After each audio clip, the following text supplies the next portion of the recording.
Hey everyone! Today I'm going to be showing you how to make one of these pencil cases. A few weeks ago somebody asked me to do a back to school DIY, and while I'm a little late now, at least for most people, I still wanted to do something for you guys. I had been wanting to do something inspired by Elisa Strozyk, an awesome textile designer. She makes geometric fabric out of wood veneer, and it's really cool.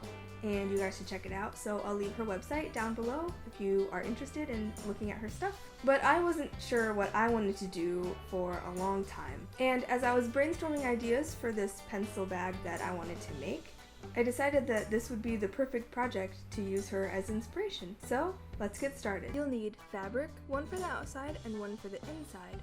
I suggest using a solid color for the outer fabric because it shows the geometricness way better. A plexiglass sheet that's 1/16 of an inch thick. The one that I got was 11 by 14, which will give you plenty of triangles for this project. I ended up making a bunch for tests and then made 3 pencil cases. I may even have enough to make another still. A marker, an X-Acto knife or box cutter or craft blade or whatever, a ruler, needle nose pliers, sandpaper or a file, tape, Super 77 spray adhesive. This stuff is made for fabrics and plastics, among other things, but those are the 2 important ones because that's what we're using today. A 7 or 9-inch zipper, depending on the size of pencil case you want to make, and pins. First things first, cut yourself some triangles. Along the 11-inch side, make a mark at each inch. Along the 14-inch side, make a mark at 2-inch intervals. Use your ruler to connect the marks like so. Don't forget the corners. Even though I didn't mark them, they still count as a point to connect a line to. Continue connecting the points to make diamond shapes like this. Now go back and add a mark at every other inch along the long sides and connect these points straight across, turning the diamonds into triangles. Use your blade to cut the triangles out. The easiest way I find to do this is to first cut a strip like so. You only have to score the plastic a few times with the blade till it's about halfway through the plastic. Flip it over and gently try to bend the plastic at the cut. If it's resisting too much, flip it back over and score on that line a few more times and try again. Eventually it should break. Then go through and use your blade to score along the lines again, like this. I found that you don't need to score these parts nearly as deeply as you did on the long cut. Then just pop these bits off. The little edge triangle piece might be a little difficult to snap, so you can just use some needle nose pliers to help. For the smaller pencil bag, you'll need 60 whole triangles and 12 smaller triangles. And for the bigger bag, you'll need 72 whole and 16 smaller pieces. Of course, if you need more smaller triangle pieces, just measure ½ an inch on the short side of one of the triangles, make a mark, and score from that point to the tip and then snap it in half. Then go through and sand the edges and the corners of each triangle to smooth them out. This part is a little bit tedious and you may even be able to just skip it, but I was worried that the pointy bits would possibly pierce through the fabric, and I figured sanding them down would help keep that from happening. Cut your fabric pieces. For the small bag, you want to do 7 by 7 3/4 inches, and for the bigger bag, you'll want to do 7 by 9 3/4 inches.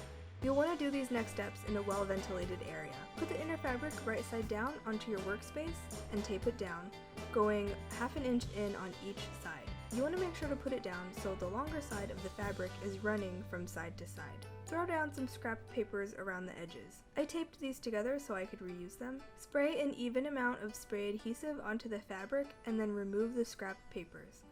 Try to keep them intact because you'll be using them again. Now just lay down your triangles. Start at the corner and lay the first triangle this way.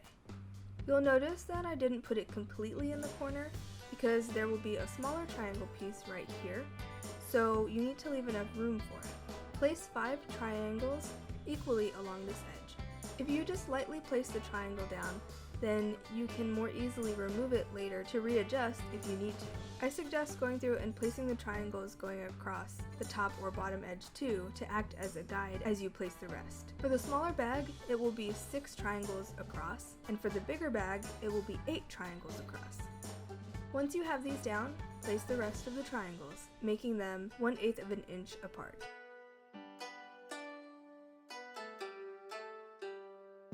You can see here that I ended up placing them too close together, so later I had to go back and peel them up and readjust their placement.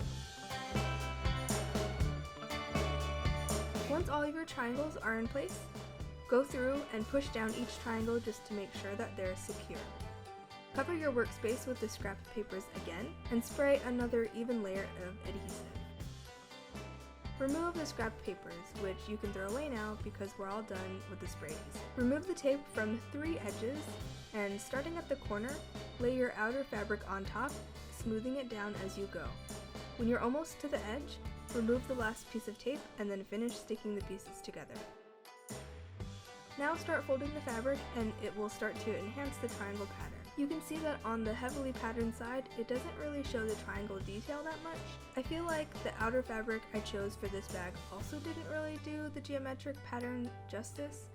I think it was a mix of being a darker color and also not really being a totally solid color. It's not necessarily bad, I just prefer the 2 bags that I made with solid colors because I feel like they're more striking. Anyway, pin your zipper to one of the long sides of the fabric, right sides together like so, and carefully sew it in place.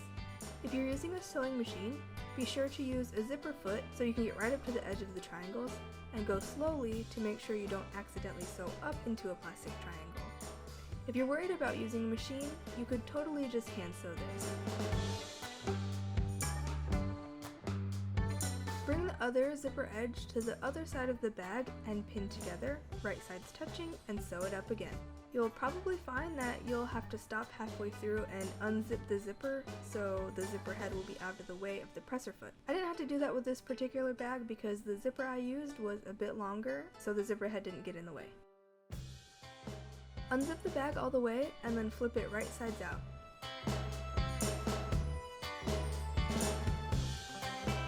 Zip it back up. Press the ends together like so. You'll find that because of the triangles in the fabric, the bag will kind of just want to close up like this. Pin the ends closed and carefully sew them up. Again, you can hand sew if you're not comfortable doing this on the sewing machine. Cut the extra bits off. Now cut 2 pieces of fabric, 2 inches by about 4.5 inches. Fold in half lengthwise, wrong sides touching. You can iron this to press the seam, or you can be lazy like me and use your nail to crease it. Unfold it, and then fold the edges in like so, creasing these folds too. And then fold in half again. Essentially, you're just making small pieces of bias tape. So if you want, you can just buy already made stuff.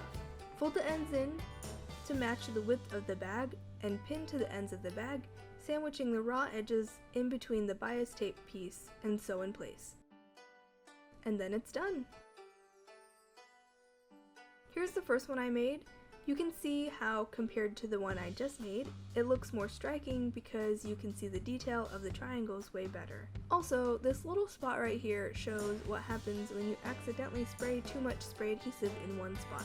It soaked through a little and now it's unfortunately permanently discolored. All in all, I really love how these turned out. They turned out even better than I thought they would.